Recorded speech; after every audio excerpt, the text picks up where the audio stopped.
अस्सलाम वालेकुम दोस्तों, नईम ज़ुल अकेडमी जे प्लेटफॉर्म तां या मोहम्मद आशिम राव। जीअं त 25 ऐं 26 तारीख़ वारी जेका टेस्ट हुई सा आउट न थी हुई, जंहिंजे करे उन्हनि जा माना प्रॉपर नमूने सां सभई सवाल असांखे न मिली सघिया आहिनि। पोइ जेके दोस्त टेस्ट ॾेई आया आहिनि उन्हनि खां वरिता अथऊं कुझु सवाल जेके उन्हनि खे ज़हन ते हुया, उहे सभु गॾाए करे उन्हनि ते थोरो डिस्कस कयूं था।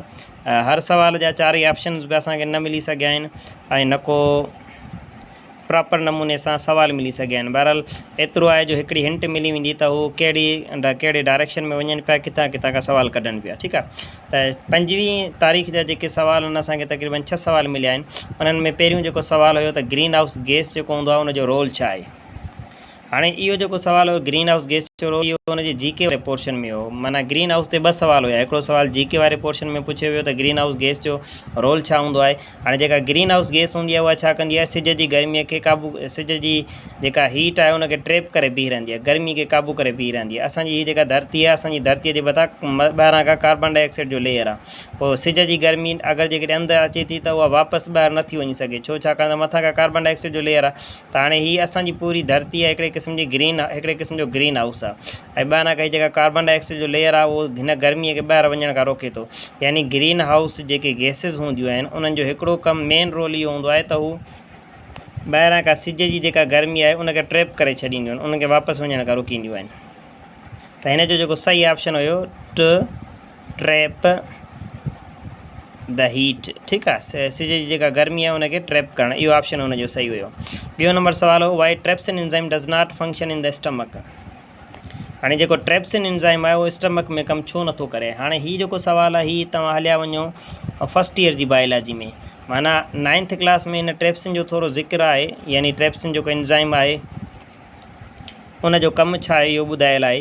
बहरहाल उहो स्टमक जे अंदरि कमु छो नथो करे, स्मॉल इंटेस्टाइन में कमु करे थो, इहा वरी जेका डिटेल आहे इहा वरी तव्हांखे फस्ट ईयर जी बायोलॉजी में मिलंदी, उते जेको चैप्टर आहे उते। हाणे असां वटि जेके एंजाइम हूंदा आहिनि उन्हनि जो कमु छा हूंदो आहे, उहे केमिकल रिएक्शन खे स्पीडअप कंदा आहिनि। को केमिकल रिएक्शन थींदो आहे त उनखे तेज़ कंदा आहिनि ऐं उन्हनि जी एक्टिवेशन एनर्जी घटाईंदा आहिनि। माना इंसान जे जिस्म जे अंदरि जेके बि केमिकल रिएक्शन थींदा आहिनि उहे सभु केरु कराईंदा आहिनि, एंजाइम कराईंदा आहिनि। ठीकु आहे, हाणे उहे जेके एंजाइम्स हूंदा आहिनि उहे 2 क़िस्मनि जा हूंदा आहिनि। हिकिड़ा एंजाइम्स अहिड़ा हूंदा आहिनि जेके एसिडिक नेचर ते कमु कंदा आहिनि, हिकिड़ा एंजाइम्स अहिड़ा हूंदा आहिनि जेके बेसिक नेचर ते कमु कंदा आहिनि। ठीकु आहे, असांजे मैदे जे अंदरि जेके बि एंजाइम्स निकिरंदा आहिनि, गैस्ट्रिक जूस जे अंदरि जेके एंजाइम्स हूंदा आहिनि उहे उन्हनि जी ख़ासियत इहा हूंदी आहे त उहे एसिडिक नेचर ते कमु कंदा आहिनि। माना मैदे जे अंदरि सिर्फ़ु उहे एंजाइम्स कमु करे सघनि था जेके एसिडिक नेचर ते कमु कनि। हाणे मैदे जे अंदरि जेके स्टमक जे अंदरि जेके एंजाइम्स आहिनि उहे तक़रीबन 2 pH सां घटि तेज़ाबियत हुजे त पोइ उन ते उहे कमु करे सघंदा, माना तमामु घणी तेज़ाबियत हुजे उन ते कमु कंदा। हाणे हीअ जेको ट्रैप्सिन आहे हीअ तेज़ाबियत ते कमु न आहे कंदो, हिन खे बेसिक यानी असासियत वारो माहौल खपे कमु करण जे लाइ। त हिन जो जेको सही ऑप्शन हुयो उहो इहो हो त because it needs basic nature. ठीकु आहे, त हाणे ट्रैप्सिन अहिड़ो एंजाइम आहे जंहिंखे कमु करण जे लाइ एसिडिक नेचर न खपे, बेसिक नेचर खपे। ठीकु आहे, 3 नंबर सवाल हुयो त वाटर इज़ नेसेसरी फॉर। हाणे जेको पाणी आहे उहो छो ज़रूरी आहे, त हुन में जेको हिकिड़ो ऑप्शन हुयो जेको सही ऑप्शन हो उहो इहो हो त वाटर तव्हांजे जिस्म जे अंदरि बायोकेमिकल रिएक्शन कराइण जे लाइ ज़रूरी हूंदो आहे।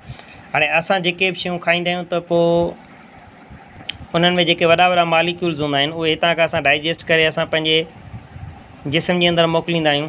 पोइ उते थींदो आहे हाइड्रोलाइसिस जो प्रोसेस। हाइड्रोलाइसिस जो प्रोसेस छा हूंदो आहे, यानी पाणीअ जे ज़रिए कंहिं वॾे मालिक्यूल खे टोड़े नंढनि मालिक्यूलनि में कन्वर्ट करणु। मिसाल तौरु जीअं प्रोटीन आहे, हाणे प्रोटीन खे टोड़े उन मां अमाइनो एसिड तयारु कजे। त हाणे इहो जेको अमल आहे इन खे असां छा चवंदा आहियूं, हाइड्रोलाइसिस।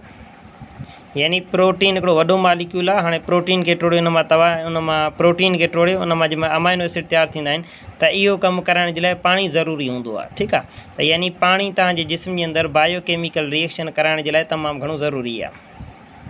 हाणे इन हाइड्रोलाइसिस ते जेका 24 तारीख़ वारी जेका टेस्ट हुई उन जे अंदरि बि हाइड्रोलाइसिस जो हिकिड़ो सुवाल हुयो। उन में वरी सुवाल इहो ॾिनो त अगरि जेकॾहिं तव्हां वटि 4 अमाइनो एसिड तयारु थी विया आहिनि त उन जे लाइ पाणी जा घणा मालिक्यूल खपनि। हाणे सिधी सही ॻाल्हि आहे त हीअ तव्हांजो फस्ट ईयर जो सुवाल आहे। ठीकु आहे, फस्ट ईयर जी बायोलॉजी में लिखियलु आहे। बायोलॉजिकल मालिक्यूल जेको चैप्टर आहे उतां खां। हाणे ॾिसो हिकिड़ो पाणी जो मालिक्यूल ईंदो आहे उहो हिननि ॿिन्ही अमाइनो एसिड खे अलॻि करे छॾींदो आहे, ॿियो पाणी जो मालिक्यूल ईंदो आहे हिन ॿिन्ही खे अलॻि करे छॾींदो आहे, टियों पाणी जो मालिक्यूल ईंदो आहे हिन ॿिन्ही खे अलॻि करे छॾींदो आहे। यानी 4 अमाइनो एसिड ठाहिण जे लाइ पाण खे 3 पाणी जा मालिक्यूल खपनि। ईअं ॿियनि लफ़्ज़नि में आसान लफ़्ज़नि में हिनखे तव्हां ईअं सम्झो, सपोज़ कयो हिकिड़ी रसी आहे, इन रसी जा तव्हां 4 टुकर था कयो, त 4 टुकर करण जे लाइ रसीअ में घणा कट लॻाइणा पवंदा। सिधी सही ॻाल्हि आहे, रसीअ जे अंदरि असां जेकॾहिं 3 कट लॻाईंदासीं त पोइ 4 रसीअ जा टुकर थी वेंदा। साॻिए नमूने सां इहे जेके प्रोटीन्स हूंदा आहिनि उन्हनि खे टोड़ण जे लाइ पाणी जी ज़रूरत हूंदी आहे, ऐं उन प्रोसेस खे असां चवंदा आहियूं हाइड्रोलाइसिस। ठीकु आहे, त पाणी तव्हांजे जिस्म जे लाइ छो ज़रूरी आहे, छाकाणि त इहो बायोकेमिकल रिएक्शन कराए थो। रोल ऑफ कैटलिस्ट, कैटलिस्ट छा खे चइबो आहे, अहिड़ी का शइ, अहिड़ो को केमिकल, अहिड़ो को सबस्टेंस जेको तव्हांजे केमिकल रिएक्शन खे स्पीड अप करे। मिसाल तौरु ॾिसो, हिकिड़ो ही ए आहे, हिकिड़ो बी आहे, ठीकु आहे। हाणे इहे हिननि जो केमिकल रिएक्शन तव्हांजे जिस्म में थिए पियो। हाणे हीअ हूअं जेकॾहिं नॉर्मली थिए थो हिननि खे 40 मिंट था लॻनि, पर अगरि जेकॾहिं को अहिड़ो को केमिकल अची वञे, अहिड़ो को सबस्टेंस अची वञे जंहिंजी वजह सां इहो साॻियो केमिकल रिएक्शन 10 मिंटनि में थी वञे, त उन केमिकल खे, उन सबस्टेंस खे असां छा चवंदासीं, कैटलिस्ट।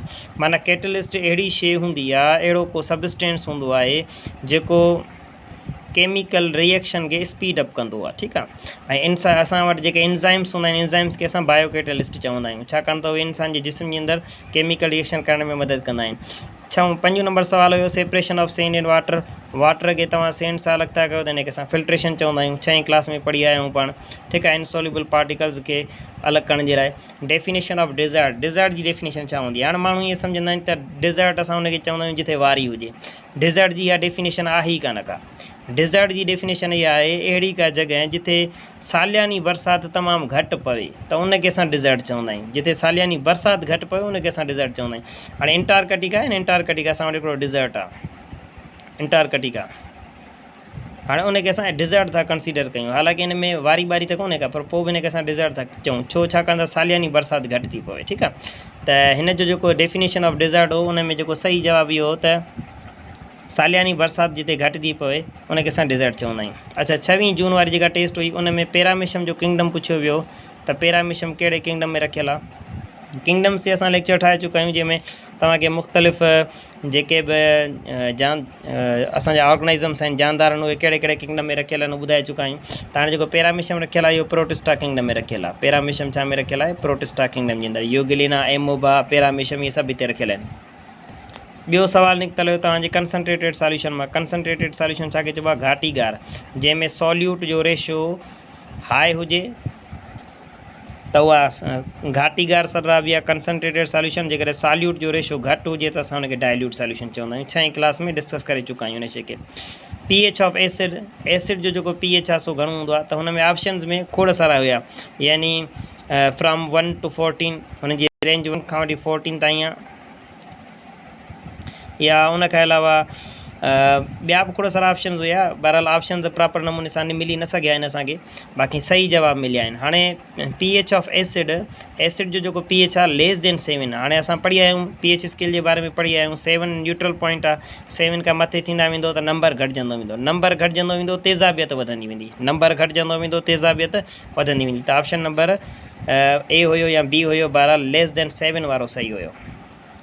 अच्छा, सेल्यूलर रेस्पायरेशन जे बारे में, प्रोसेस जे बारे में पुछो त हिन जो मतिलबु छा हूंदो आहे। सेल्यूलर रेस्पायरेशन जे अंदरि छा थींदो आहे? खाधे खे, ग्लूकोस खे टोड़े हुन मां तवानी तयारु कई वेंदी आहे।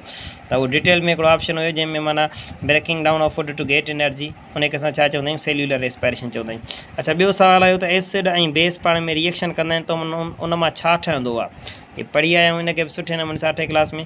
त उन मां 2 शयूं ठहंदियूं आहिनि, हिकिड़ो ठहंदो आहे साल्ट, ॿियो छा ठहंदो आहे? वाटर। एसिड ऐं बेस पाण में रिएक्शन कंदा आहिनि त हिकिड़ो साल्ट ठहंदो, ॿियो वाटर ठहंदो। अच्छा, रस्टिंग ऑफ आयरन जे बारे में हुयो। Rusting of iron physical change आहे या केमिकल चेंज आहे? त rusting of iron chemical change आहे। ठीकु आहे, ऐं उनखां अलावा मेल्टिंग ऑफ आइस, बर्फ़ जो ॻरणु, इहा फिज़िकल चेंज आहे। ॾिसो, एवापोरेशन थी वियो, तव्हांजो बॉइलिंग थी वियो, कंडेंसेशन थी वियो, इहे जेके प्रोसेस आहिनि इहे सभु तव्हांजा फिज़िकल चेंज जी कैटेगरी में था अचनि। कंबस्शन, रस्टिंग, इहे जेके शयूं आहिनि इहे तव्हांजा, या वरी फ्रूटनि जो पचणु, खीर जो ख़राबु थियणु, दही में कन्वर्ट थी वञणु, इहे वरी तव्हांजा केमिकल चेंज आहिनि।